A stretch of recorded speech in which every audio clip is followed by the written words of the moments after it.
Came to the bed, I've got voices in my head. Hey, Bloody Buddies! Welcome back. We have one I've been dying to do today. We've been so excited about this one. Really just looking for the right time for it. And we felt, you know what? With all the craziness in the world right now, we need a little Nirvana in our life. So today we're going to discuss the death of none other than Kurt Cobain. And we're going to kind of give our opinions as we go. Just want to preface this by saying, because apparently some people in the comments don't get it. Let's go ahead and just clear the air. Our opinions. It's our channel, our opinions. Okay, we're going to leave that there. Now, one thing I want to just touch on real quick is with opinions, obviously on this channel, we want yours too. Leave a comment. Let us know what you feel. Absolutely. But we're going to do this in a respectful way. We're not going to sit here and pick fights, things like that, because nobody's going to have the same opinion. That's just life. And we want to hear your opinion, even if it's not the same as ours. Absolutely. Let's discuss. But today we are going to go over this. It's all straight facts too. Like, this is all just pure facts. At the end of it, it's up to y'all what y'all think happened. Yes. So let's go ahead and dig into this, shall we? Guys, we're going to dive right in. We're going to go straight into it. Of course, we know he's from Aberdeen, Washington. It's a small town. There's not a lot there. Most of the kids actually started bands in that area because there was nothing else to do in this little small community. Everybody knew everybody. Yes. There was actually quite a few big name bands that came from this area, like Soundgarden, for instance, is one of like the most well-known. Hole is part of that. I mean, there's so many that came from that area in this time frame as well. That's right. Which was kind of funny. It's like it was just like a grunge music like Mecca. Yeah, like they were just all there. Yes. It was amazing. Now, what we wanted to jump to is basically when Kurt was missing, Courtney Love hired a private investigator by the name of Tom Grant, who stated there were some red flags immediately. So he actually recorded every conversation he had with Courtney. Now, keep in mind, Tom Grant is not some noob. He was formerly a police officer. So he has, the police experience and then the PI experience. And he had been a PI for several years before he ever was hired by Courtney. So, right. Just want to say that. And also, too, just a quick tidbit to keep in mind as we go through this. Courtney Love was actually in England on tour with her band Hole when his body was discovered. So just keep that in mind as we continue on with this story. Yes. That she was not anywhere around him at the time of his death. Yes. So, whenever he did pass away, some information that they did find was he received 3 times the lethal dose of heroin in his body. But that he had shot himself before the drugs had time to kick in. A lot of investigators state they had never seen a case where somebody had done a heavy amount of drugs and then shot themselves. Essentially because why would you do a bunch of heroin only to kill yourself before the heroin kicked in? Especially when the amount that he had specifically in his system was, like she said, 3 times the lethal amount. Mm-hmm. Had the drugs actually had a chance to kick in, it probably would have killed him, even though he had a very high tolerance. So here we go with a big red flag. Another red flag was that Courtney Love, again on a recorded line, had advised Tom Grant that she had found a sealed envelope with a letter inside from Kurt that was written to her. And she said it was under her pillow on her bed. Well, Tom immediately says that's not possible, because he had actually went into the bedroom. He had flipped the mattress up. He was looking everywhere for the shotgun, and there was no letter. He lifted the pillows. He lifted everything. He actually found drugs under the mattress. Mm-hmm. So, this goes to tell you, he really did, top to bottom, search this bed, looking for anything. And even after he told Love that he knew this, she continued, no, I'm telling you, I have the letter. You can read it. He was like, okay, whatever you say. Yeah. Because at this point, she was not going to back down from her story. Yeah, she wasn't going to admit that it was definitely, whether it came from Kurt or not, that it was definitely not left on her pillow. Exactly.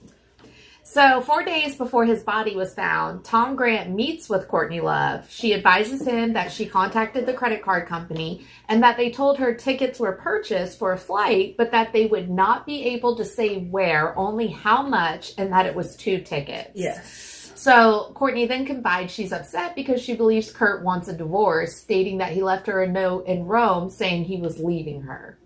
So she's sitting here thinking, oh God, he's, got 2 plane tickets. He's found someone else. Yeah, he's run off. And it was actually, she believed and was very convinced that Kurt was having an affair with her bass player for the band Hole. That she believed that Kurt was having an affair with her. Which I feel like that just sounds like such paranoia. To think that your own bandmate would... I mean, who knows? It may have happened. But I when I hear that you think your own bandmate... And then she also thought it was someone else too. So I feel like with her thinking it was all these different people, it seemed like quite a bit of paranoia. Yeah. So basically that was covered as far as the whole Rome thing. Tom Grant stated that she had brought up the divorce every time they spoke, even claiming she believed Kurt was having an affair with the bass player and his drug dealer. Yes. So it was the bass player and his drug dealer. That she was claiming she believed that he was doing this with. Love even told Grant she could tell a story to the Associated Press that he left, she got depressed, had to be hospitalized for attempted suicide. Then the sympathy goes to her. She, quote, said, how's that for a spin? Selfishly, it would help sell records. Yes, because her band was actually about to release a record. I think it was a week. Yep. After this, that she was in the process of getting ready to release a record. So she literally told Tom, hey, what if I played this whole woe is me, he's having an affair, he's disappeared, I'll pretend to attempt to commit suicide to get sympathy because it'll sell records. And this was on a recorded line. That's such a sick way of thinking. Well, I actually heard the recording, so it's not something I just read, and it's very... to hear it, it's very disturbing. And this is all new to me. As far as this case goes, I never knew any of this. So it was a little bit shocking. Now, as far as that goes, she showed a lot of signs of being controlling too, is what Tom noted. For example, she stated she was mad at Kurt because he did not want to do the Lollapalooza performance, which would have brought in about $9 to $10 million. She stated that her and her band Hole had the opportunity to do it, but they declined it so that his band Nirvana could do it. And then he decided not to, and that got her pretty pissed. I think she was really looking for that money. And I think that the reason that she claims that Hole turned it down is because Nirvana was obviously going to get paid more than Hole was. Obviously, at that time, Nirvana was so mainstream. And now, Hole was a popular band, don't get us wrong. We're fully aware that even if they're not your cup of tea, they were on MTV and what have you. But we all know Nirvana was a tier higher. Yes. So I feel like that's what it was. And I don't necessarily think that he wanted to turn it down for any other simple fact than that he was trying to get sober. Mm-hmm. He was trying to clean his life up. He was very addicted to heroin, amongst other things. Yes, absolutely. Which I feel like just kind of helped in regards to brushing off a lot of evidence. When there's drugs involved, you can kind of, they were a drug addict kind of situation, unfortunately. Now, Love filed a missing persons report under Kurt's mother's name, Wendy O'Connor. She stated that if she would have used her name, she would not be taken seriously. So if you look at the missing persons report, it looks like it was his mom who did it, not Courtney. For whatever reason, as she stated, she felt that she wouldn't be taken serious. That's such a big red flag to me. Yeah. I feel like she didn't want her name attached to any of it at all. She wanted to look as if she was in England and had no clue what was going on at all. I think that's what I personally think. I put myself in her shoes and I wouldn't even think like that. My immediate thing is, we've got to find him. Something's wrong. The media was reporting that his mom filed the missing report because she was concerned after he escaped a facility, which was never specified, and left with a shotgun and appeared to be suicidal. But none of this was true. she never said any of this. But Yeah. that's what MTV News reported at the time. Yeah. So that's all the media do. So again, you hear somebody's missing, you're hearing that they're suicidal.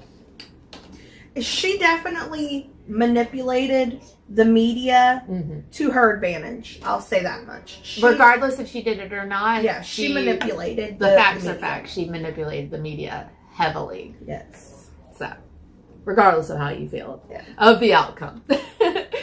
Tom was going to send somebody to watch over Lev and Kurt's house, but Lev insisted nobody watch it, stating the live-in nanny, Callie, would let her know if Kurt showed up. Keep in mind, Callie was a longtime friend and ex-boyfriend of Courtney Love.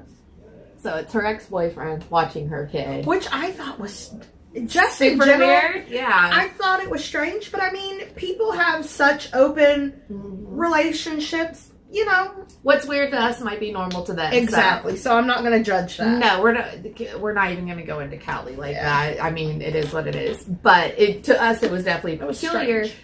But to me, what was really peculiar about this was why she was so insistent that Tom not go to her house. Yes, she definitely You're made looking for Kurt. What's one of the main places you're going to look? The house, at least for evidence of something. She made it very clear that she did not want anybody there, not Tom, not any other investigators. She did not want anybody sitting on that house. Callie was there, and that was good enough for her. So, Tom decides he's going to head off to Seattle, Washington to try to find Kurt. He meets with Dylan Carlson, who was Kurt's best friend. And Dylan tells Tom, like, hey, he's not depressed at all. Like, there's no signs of it. I'm his best friend. I would know. But he did tell him that Kurt and Love were always fighting. He never understood why they were married. So he saw marriage problems, but he said, no, there's no suicidal. Yeah, no signs of suicide. Of course, we know not everybody who's suicidal shows it. Sometimes it's the happiest people you ever know. But again, this was a close friend who was very insistent that was absolutely not an option. Yeah. As far as that goes, Dylan did go further into stating that Kurt had the shotgun due to recent burglaries. Dylan insisted if Kurt was suicidal, he would have never let Kurt have a gun. So he was very adamant that, listen, if there was any inclination that he was suicidal, I would have never let him own a gun. Yeah. Many believed it was because of his music, because obviously some of his songs were very, I'll say it this way. They were definitely, the way that he worded his lyrics were very open to interpretation. Mm-hmm. But they met that angsty grunge thing of the time. I don't know how else to explain that. You guys know what we're saying. Well, and what I found interesting was Kurt was actually quoted in not one but several interviews stating that his lyrics were looked at too deeply. Yes. And he even admitted, he was like, hey, listen, sometimes I'm lazy with the writing and I just write whatever pops up. Like, and I relate to that because I remember I went to School of the Arts and I was a writing major. And I remember there were some days where, like, when it was our senior thesis, we had to publish a book. And every 2 weeks we had to turn in, I can't even remember, it was like 10 pages or something like that. And there were some times where I'm like, oh, I'm a page short. Let me just type up some random poem. It had no meaning to me. So you can't really base songs off of how someone feels. That's not always a red flag. Just like I've written poems that are dark, it doesn't mean I feel that way. Yeah. So some people try to say that, but he kind of squashed that quick. Another time that people kind of questioned if he was depressed was when he was having stomach issues. He had them for several years, and it was really just kind of a game where the doctors were trying to find the right prescription. Well, they finally found it, and you could actually see in one of his interviews, he's like, you could see how happy he was. He was like, the pain is gone. I feel great. I've never been better. So he was doing good. He was doing really good. So besides that, Love did state that suicide ran in Kurt's family, calling it the Cobain curse. However, Kurt's close friend Mitch explained each suicide. So there was Leland Cobain's father, which was Kurt's uncle. He was a police officer who went into a bar one day, sat down, his gun somehow dislodged from the holster, and the gun went off. And what's crazy is he literally looked around and asked everybody if they were okay and then collapsed. So he didn't even realize he had shot himself. Yeah. It was purely a freak accident. It's a tragic freak accident. So that was one of the suicides. Leland's brother was drinking and fell down a staircase and later died of complications from it. So definitely not a suicide. No. So the whole Cobain curse that she came up with is absolutely false. Now, the so-called room suicide attempt, he was reported to have slipped into a coma and was hospitalized in Rome, Italy. They reported that he drank champagne with a prescription, and I can never pronounce it. Rofinol, I believe is how you pronounce it. Rofinol. Anyways, it's a painkiller. And at the time, they never used suicide attempt by anyone. But once, like, Courtney Love never said it was a suicide attempt when it happened. Kurt said it was, he never said it was a suicide attempt. It was just an accident. But of course, once Kurt died, Courtney Love's first interviews that she was in, she stated Rome was a suicide attempt. So after he died, then she said, oh yeah, that was an attempt. Which we know now is not true. Well, even in one of the interviews, she claimed he took 60 pills in Rome, but when the doctor was contacted who treated Kurt after the Rome incident, he said that it was not 60 pills and that it was absolutely not a suicide attempt. So we know that's just not true. Yeah. So Love and Kurt both said that it wasn't an accident, but then all of a sudden it was. We've got that under there. She said the Cobain curse, but that's been defunct.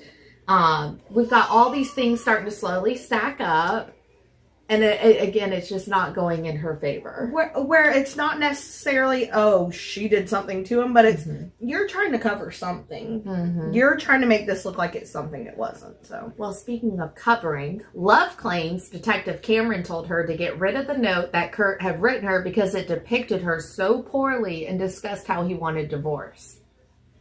Why would a detective tell you to get rid of evidence? Yeah, that makes zero sense. Because at that point it was evidence, especially any type of recent letter where he's speaking on any sort of feelings, especially with a suicide attempt. Absolutely makes zero sense. Not at all. So, as Tom searches hotels with Dylan, again, they're in Seattle, they're looking for Kurt, looking everywhere. Love would only speak with Dylan and relay the messages to, like, Dylan would have to relay the messages to Tom. So Courtney would talk to Dylan, say, hey, tell Tom this, and then he would say it to Tom. That was the only way. Yeah. And then she suddenly remembers a secret compartment in the bedroom closet where the gun might be. Imagine that. Totally just over her head, forgot about it. I hate when that happens. You know? Right? Hate it. Now, they go and check the house out, and there was a note, supposedly written by Callie on the steps of the house. And it, quote, said, Kurt, I can't believe you managed to be in this house without me noticing. You're a fucking asshole for not calling Courtney and at least letting her know that you're okay. She's in a lot of pain, Kurt, and this morning she had another accident and now she's in the hospital again. She's your wife, she loves you, and you have a child together. Get it together to at least tell her you're okay, or she's going to die. It's not fair, man. Do something now. And where it was placed, it seemed very, yeah, we're talking about, like, the steps, like, to go upstairs. It seemed very staged. Very much. Oh, yeah. I mean, the letters were, like, neatly placed. And even the family attorney said they were like, this letter definitely seems staged just to make it look like he saw Kurt and Kurt was fine. Yeah. So, as far as that goes, again, you never really know with this whole situation. Now, speaking of attorney, Rosemary Carroll. That is the close friend to Kurt and Courtney Love, who also served as their attorney. And she's the one who found the letter to be very, very suspicious. One of the funny things that it just jumped out to me. It was just kind of something just like, She was also their child Francis's godmother. That's right, she was. I forgot about that. So she was their attorney. She was a very close friend. Like, obviously they had a close relationship to be a godmother. That's pretty freaking big deal. Yeah. So, but we'll get back to her. Now, on April 8th, 1994, the electrician walks up to the house and through the glass door and saw the body. His body was found in the greenhouse. It was a room above a garage where they would store lumber. The shotgun had laid in his lap, and his wallet was nearby, which obviously had the driver's license inside to identify. Now, a lot of people were trying to say that the driver's license was already placed out, like Kurt had left it there so they could identify him.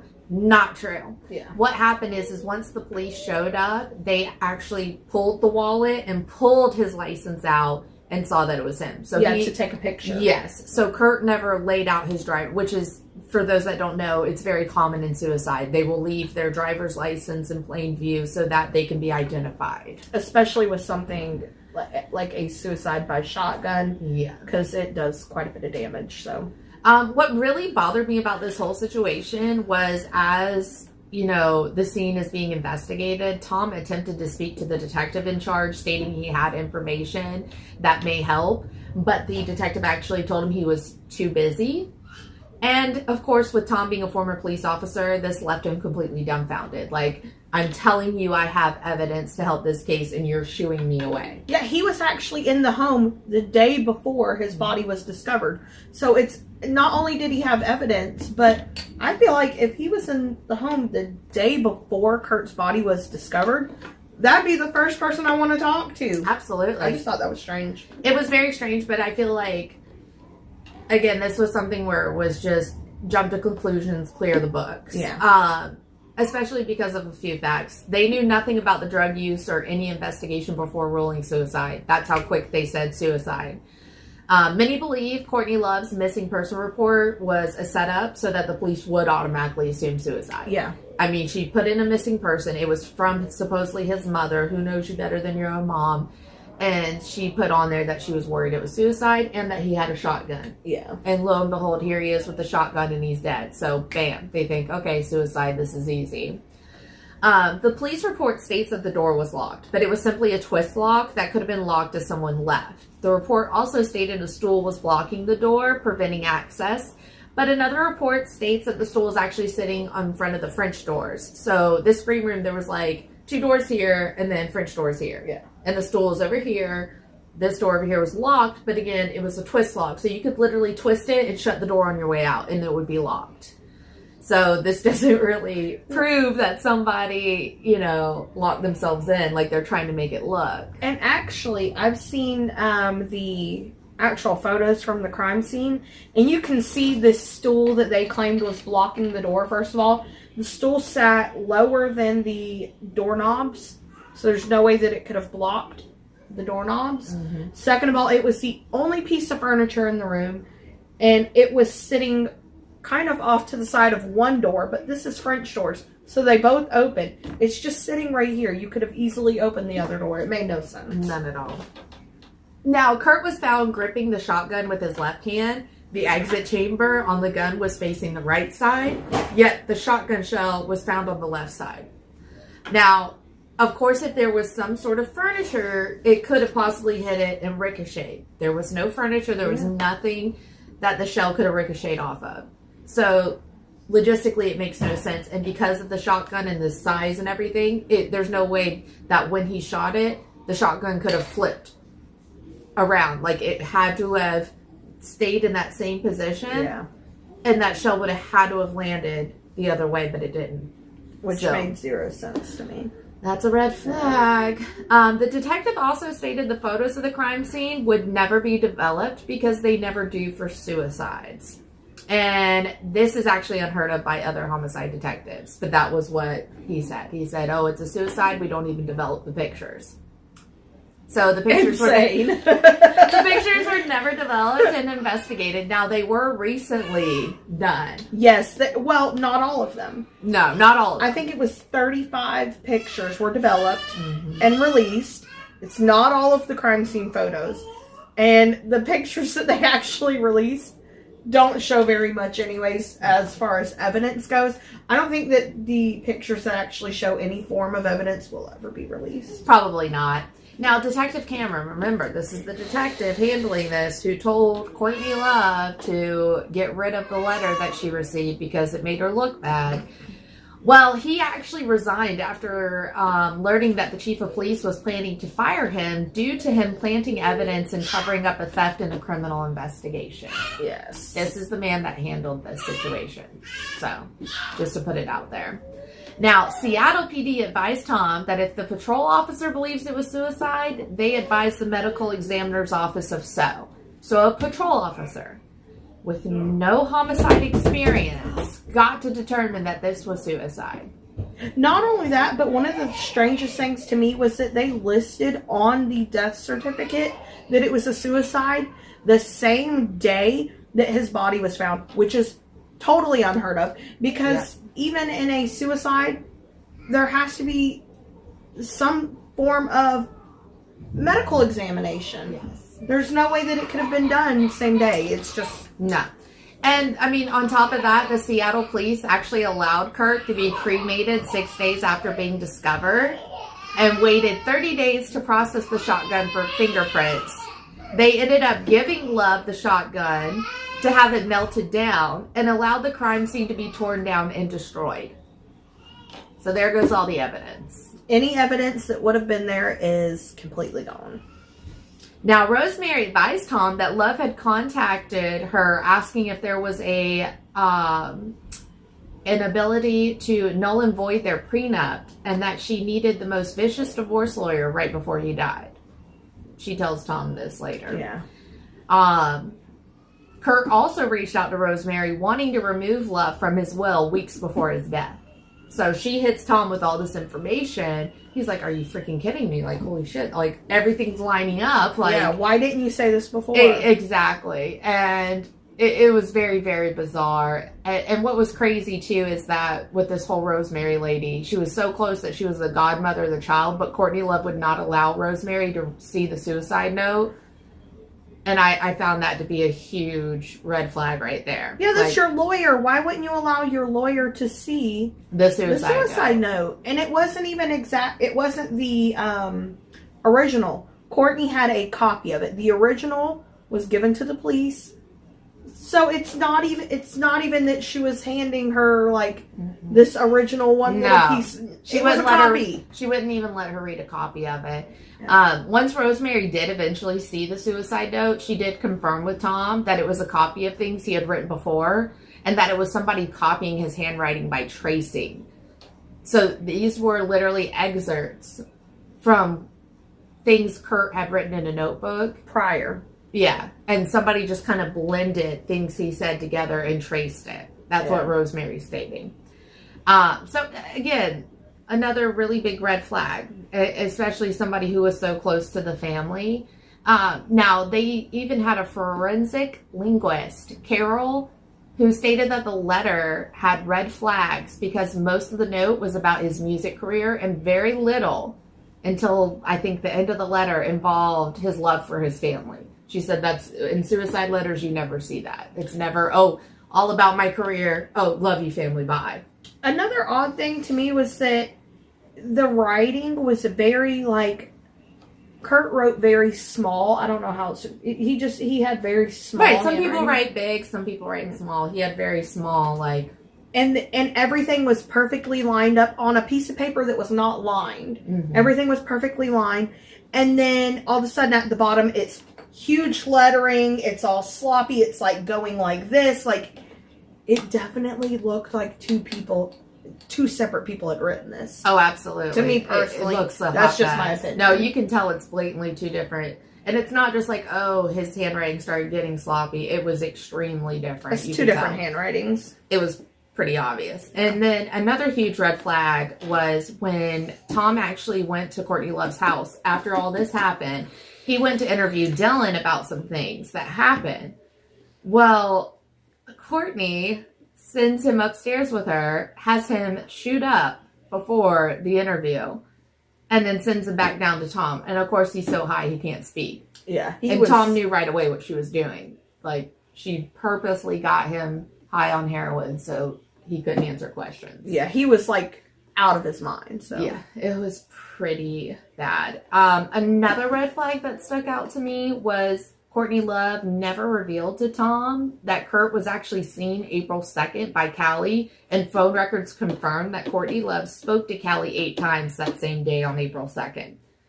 To me, if you hire somebody to find a missing person, would it not be a huge, oh, hey, they were seen on this date by Callie? Yeah, he was seen. I know that he was seen. Like, why wouldn't you say that? And the fact that Courtney knew Callie had seen him, and Courtney spoke to Callie 8 times that day. 8 times. Big red flag. I'm wondering why she spoke to him 8 times in that day. It's just strange.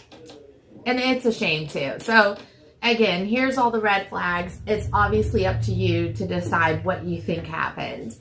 To me, this was a very interesting deep dive because I had no idea. I'm a huge Nirvana fan. I love the music. I respect Kurt. And I never really dug deep into this until we decided to. And I cannot believe all this information. So I hope we were able to share something new with you guys so that you can decide. Let us know. Leave a comment. Do you think it was suicide or do you think it was Courtney? Listen, if you guys have any information that maybe we missed or something that maybe has since been debunked, drop it down below. Let us know. Because we're always down to learn more. Yes. So, the more you know. Shh. Yes. Please tell me you remember that. What? The more you know? Oh, yeah. That PBS thing? Yes. I was like, what are you talking about? But now I know what you're talking about. The rainbow. Yeah, with the stars. Like, the more you know. Y'all don't mind me. Well, anyways, you guys, I hope you enjoyed. Like I said, please give us some feedback. What do you think? Yes. Listen, I think you already know what we think, so.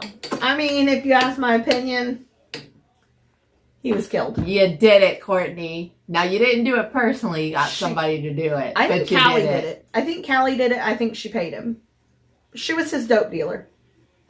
That's what I think. Listen, and Sue me. She was known for that too. Just a little sidebar. She literally, like, people would do all sorts of ridiculous things for her because they were drug addicts and she would supply them with drugs. So come at me, Courtney. We can be Courtney on Courtney if you want. Courtney versus Courtney. Let's do this. Somebody tag her. Courtney, let's do this. Oh, this has been fun. But we love you guys. Please let us know what you think. Did she do it or did he do it himself? Let us know. And stay tuned. You guys, we're coming back at you with some more interesting stuff. We have so much stuff in plan for you guys. So much. Y'all better be ready for spooky season. We got special effects. We got more true crime. We got some baking going on. We're about to bake y'all something. Basic little witches. Who do we think we are? Listen, we're covering it. Listen, spooky season is our season. You're about to get it all. We're about to go on shopping trips and take y'all with us. We're about to DIY it, everything. So just get ready for us because we're about to, like, just take over. Okay? We're about to bombard you. Love you guys. Until next time. Bye.